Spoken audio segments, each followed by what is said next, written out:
پاکستانیوں کو پاکستان کا اثاثہ سمجھتے ہیں، اور اس حوالے سے پی ڈی ایم نے فیصلہ کیا ہے کہ ان کو پارلیمنٹ میں نمائندگی دینے کے لیے ہم خود اس کے اوپر آئین و قانون کی روشنی میں کام کریں گے اور اس کا خود طریقہ کار ہم متعین کریں گے۔ حکومت کا متعین کردہ طریقہ کار دھاندلی کی ایک نئی راہ ہموار کرنی ہے۔ اس قانون کو جو پاس کیا گیا، ای وی ایم، یہ خدا جانے دنیا اس کو مسترد کر رہی ہے اور ہم اس کے ذریعے ووٹ کی بات کر رہے ہیں۔ ہم اس پری پول دھاندلی کو مسترد کرتے ہیں۔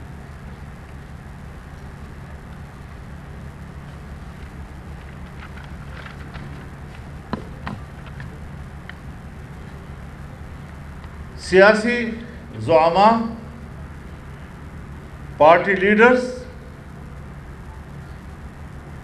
بالخصوص جناب میاں نواز شریف صاحب اور ان کی جماعت کے اہم شخصیات، ان کے خلاف ماضی میں جو عدالتی فیصلے آئے اور جن کے ذریعے ان کو نااہل قرار دیا گیا،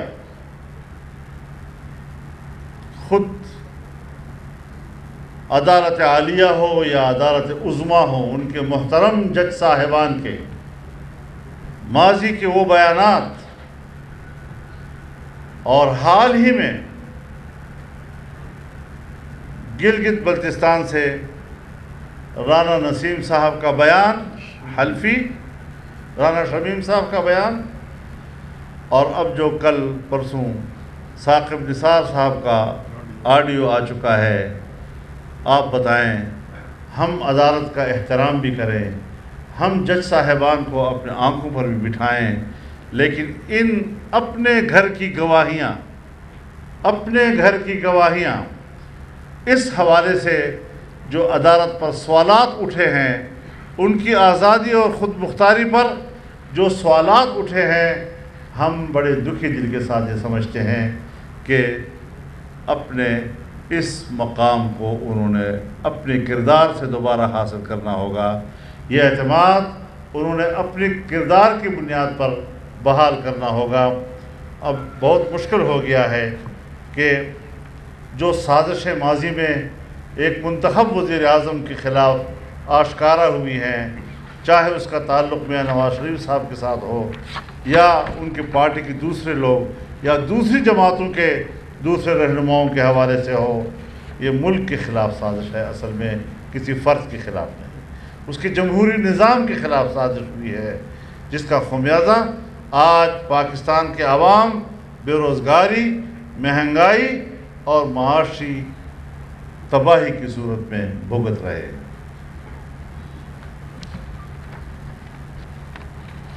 ملک کی معیشت کو کہاں پہنچا دیا گیا ہے کہ آج اسٹیٹ بینک آف پاکستان کو آئی ایم ایف سے وابستہ کیا جا رہا ہے،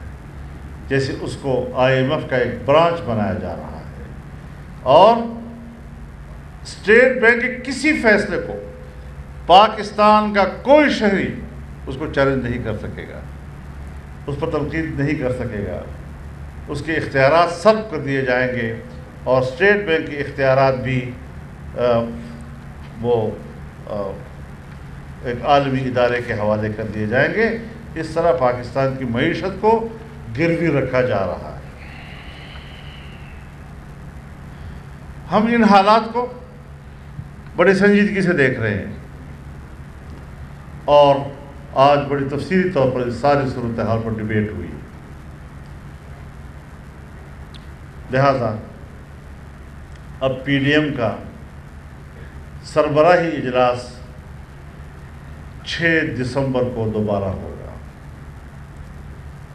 اسلام آباد میں ہوگا انشاءاللہ العزیز۔ اس سے قبل پی ڈی ایم میں شامل تمام جماعتیں وہ اپنی اپنی پارٹی کی بااختیار مجالس سے مشاورت کے بعد کچھ تجاویز مرتب کرے گی۔ وہ تجاویز 6 دسمبر کے اجلاس میں پارٹی سربراہان کے سامنے پیش کی جائیں گی، اور پھر انشاءاللہ حتمی پالیسی اور انتہائی اہم اعلانات کیے جائیں گے۔ کوئی زیادہ دور کی بات نہیں ہے، اور انشاءاللہ العزیز بڑے اہمیت کے ساتھ ہم آگے بڑھیں گے اور پاکستان کے عوام کو اس جبر سے نجات دلانے کے لیے حتمی اور آخری فیصلے کی طرف بڑھیں گے۔ مولانا صاحب یہ فرمائیں، یہ کمیٹی یا تو کھیل رہے ہوتے ہیں یا اجلاس کھیل رہے ہوتے ہیں، اس سے تو کوئی فرق پڑتا نہیں ہے حکومت پہ، عوام کی مہنگائی پہ کنٹرول تو ہو نہیں پا رہا، تو کوئی عملاً کوئی قدم کیوں نہیں ہو رہا تھا؟ میرے خیال میں عوام کی مہنگائی کی صورتحال جب تک یہ حکومت ہے کنٹرول نہیں ہوگی۔ اس حکومت کا خاتمہ کرنا ہوگا، اور اس کے لیے ہم ایک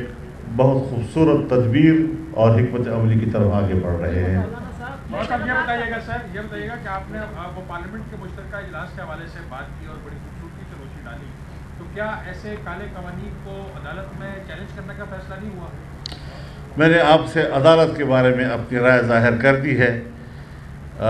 میرے خیال میں اس اعتماد کے بعد ہم ضرور جائیں گے، کیوں نہیں جائیں گے، لیکن کیا ایسے حالات میں جبکہ اس قسم کے شواہد،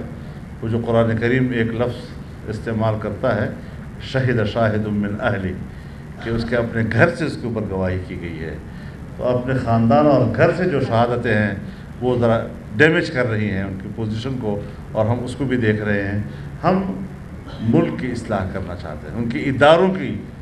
اصلاح اور اس کو تقویت دینے کی باتیں کر رہے ہیں، اور اس طرح ہم اپنی رائے دینا چاہتے ہیں۔ مولانا دیگر جماعتیں کس حد تک آپ کے ساتھ لانگ مارچ اور استعفوں والا معاملہ بھی دوبارہ اٹھ رہا ہے کہ لانگ مارچ کے ساتھ استعفے بھی آپ دیں گے؟ اس کو ذرا تھوڑا سا 6 دسمبر تک آپ تھوڑا انتظار کر لیں ایسے سوالات کے جوابات کے۔ مولانا صاحب جناب والا حکومت کے خلاف تحریک جو ہے، جو تجاویز ہے، وہ پارلیمنٹ کے اندر والی تجاویز کی ہے کہ پارلیمنٹ کے اندر ان کی حکومت ختم کی جائے یا صرف لانگ مارچ کے بعد؟ اگر میں ان جزیات کو آپ کے سامنے پیش کرتا تو کیا آج میں پیش نہیں کر سکتا تھا؟ تو اس لیے میں یہی عرض کر رہا ہوں کہ اب حتمی فیصلوں کی طرف جانے کے لیے پارٹیوں کے اپنے مجالس کے اندر حتمی تجاویز کے تحت ہم کچھ حتمی پالیسی کا فیصلہ کریں گے، اور ہم اعلانات کی طرف جائیں گے انشاءاللہ۔ مولانا صاحب یہ بتائیے گا کہ آج آپ جیسے کہ ایجنڈے میں بھی تھا کہ لانگ مارچ کے حوالے سے فیصلے کیے جائیں گے، استعفوں پر آ کے آپ کا ڈیڈ لاک کیوں ہے؟ کیا کوئی بیانیے کا فرق آ رہا ہے بیانیے میں؟ نہیں، ہم ایک مؤثر قسم کے اقدامات کی طرف جائیں گے، صرف آپ کے سامنے جوابات دینے کی حد تک نہیں، بلکہ کیا اس کے عملی آثار ہو سکتے ہیں، اس کے اثرات ملک پہ کیا مرتب ہو سکتے ہیں، ہماری صفوں میں اس کے لیے کیا نظم ہو سکتا ہے، ان ساری چیزوں کا جائزہ لینے کے بعد اگر ہم سوچ سمجھ کر فیصلے کریں گے تو وہ زیادہ مؤثر ہوں گے انشاءاللہ۔ نوید اکبر آج سر ایک عوام میں تاثر پایا جا رہا ہے کہ اپوزیشن جو ہے، اور اپوزیشن پی ڈی ایم اس کا ایک اہم جزو ہے، اپوزیشن جو ہے وہ نہ تو مفاہمت کی طرف کھل کے آ رہی ہے، نہ ہی مزاحمت کی طرف کھل کے آ رہی ہے۔ ایسا کیوں آپ لوگ کو ایک فیصلہ کر کے اس کے اوپر